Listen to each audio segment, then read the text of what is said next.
Let's turn to health matters. Today is World Hypertension Day, and this year's theme is Measure Your Blood Pressure Accurately, Control It, Live Longer. The World Health Organization is seeking global attention to combat poor awareness, especially in low and middle-income areas. A senior correspondent, Jacqueline Ogo, has more in this report. Heart-related diseases are known as cardiovascular diseases, and hypertension is one of them. They are the leading cause of death globally. The World Health Organization says 30% of the world's population are living with hypertension. It also says Nigeria has at least 76.2 million people living with the ailment. Doctors say people with hypertension may not feel the symptoms, and it gets very deadly when not identified and treated on time. That's why it is called the silent killer. Dr. Ramon Muronkola is a consultant cardiologist who treats heart-related diseases at the Lagos University Teaching Hospital, LASUT. I asked him if hypertension can lead to other health complications.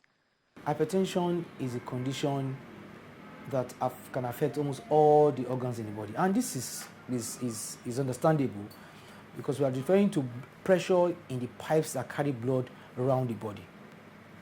Every tissue in the body should be supplied with blood. And those pipes take blood to those organs.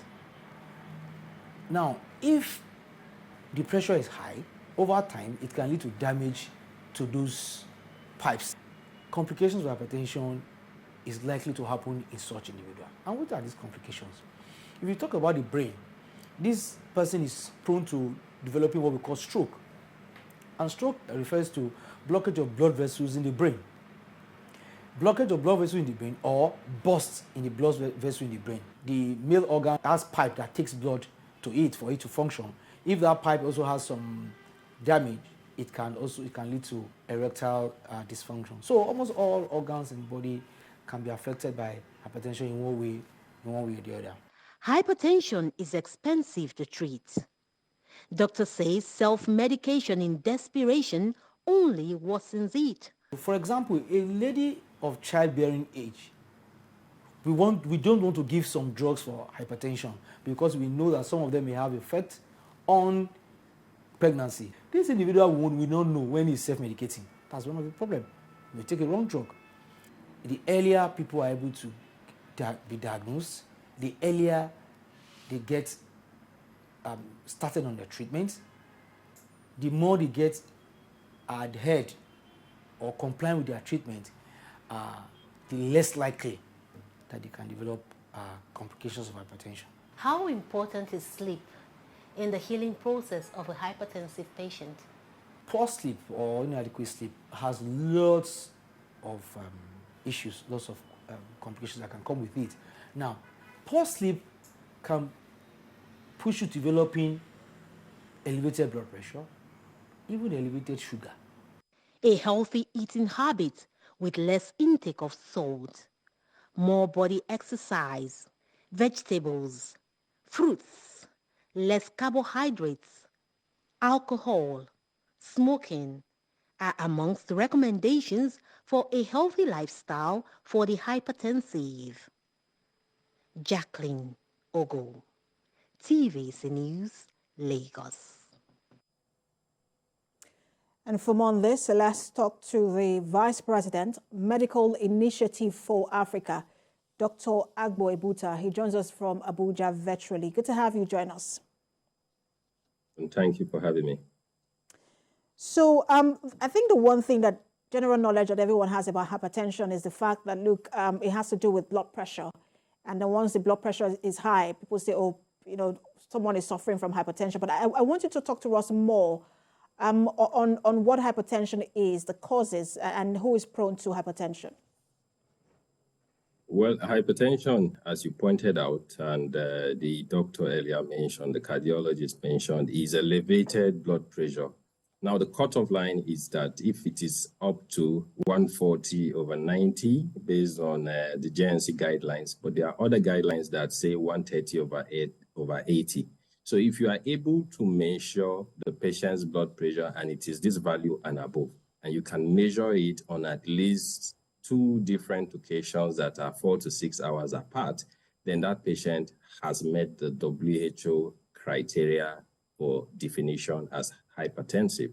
Now, the problem with that is that if this blood pressure is persistent, consistent, and the patient is exposed to several risk factors, there's damage to the brain, which can come out as stroke, can come out as dementia. There's damage to the eyes, which will impair vision. There's damage to the heart, which can cause heart failure and abnormal rhythms in the heart. There's kidney damage. In fact, damage to almost most parts of the body. Hypertension is the #1 risk factor for kidney failure. We have 20 million Nigerians who have kidney disease and about 20,000 who have end-stage renal disease and need transplant. And most of them are a result of hypertension. Most of the people we see that suddenly drop dead and due to cardiac arrest, I can tell you for free that most of them are a result of or related to hypertension. Other causes, other complications of hypertension are things like peripheral vascular disease, where people have problems with their legs and can lead to amputation. In terms of etiology, they are basically, we say that they are basically risk factors because most hypertension are usually people inherit a predisposition. So they have a family history of hypertension and subsequently develop it if their lifestyle encourages the occurrence. And those lifestyles that may encourage occurrence of hypertension include sedentariness. Sedentariness, which means that low physical activity. And if we want to be objective, less than 5,000 steps a day. If you take less than that, then you are inactive, essentially, cardiovascularly. High salt intake is a significant factor. In fact, in the late 80s, when Nigeria had a prevalence of about 4.something% of hypertension, it was considered that our salt intake in the past was very low. But by 2020, when we now have salts available at our beck and call and the price is significantly reduced, we have jumped up from a prevalence of 4% to as much as 32.2%, meaning that at least 30 million Nigerians adults have hypertension. Apart from some of these, there are other things like overweight and obesity. Obesity is an emerging problem, especially in the young. And I was just going there, Dr. Ibuta, because I was going to ask you how alarming it is, the rate of hypertension amongst the young people, and why we're seeing that increasing rate of hypertension, especially amongst young people.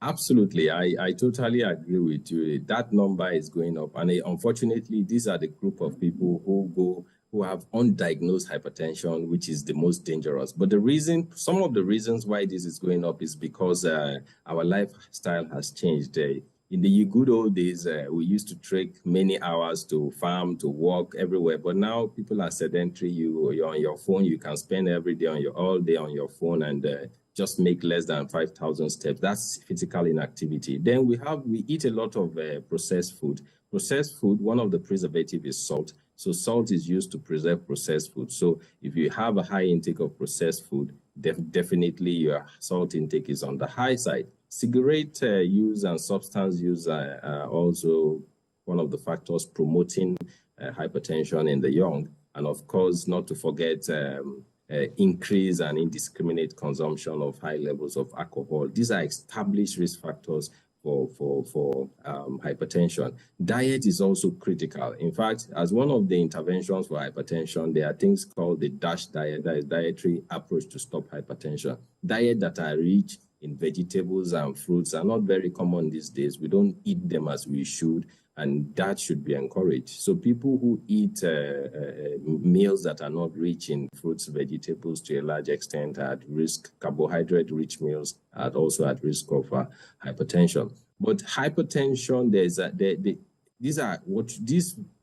what I've discussed may be what we may call primary hypertension or initially called essential hypertension. But there's hypertension with a cause, that is secondary hypertension. There's an established cause for it and not just risk factors. Some of those things are hormonal abnormalities like abnormal steroid hormones and normal growth hormones, and congenital abnormalities, abnormal vessels in the children. Then also a major cause of secondary hypertension is kidney failure.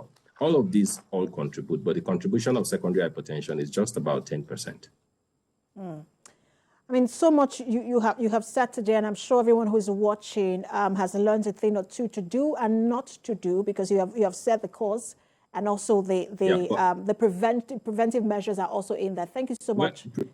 Preventive, we do need to take action. We definitely need to take action. Absolutely, we have 30,000 primary healthcare centers, only 6,000 are functional. If 30,000 primary healthcare centers are functional and we have 30 million hypertensive, we could simply say each primary healthcare center should manage 1,000. That would, to a large extent, help. Health education on hypertension is very important. And of course, provision of medications through the NHIS, which has now been made mandatory for all Nigerians. So every state must activate their health insurance access to health through health insurance and strengthen the primary healthcare center, because we cannot treat 30 million people in tertiary centers. It has to be at the entry level.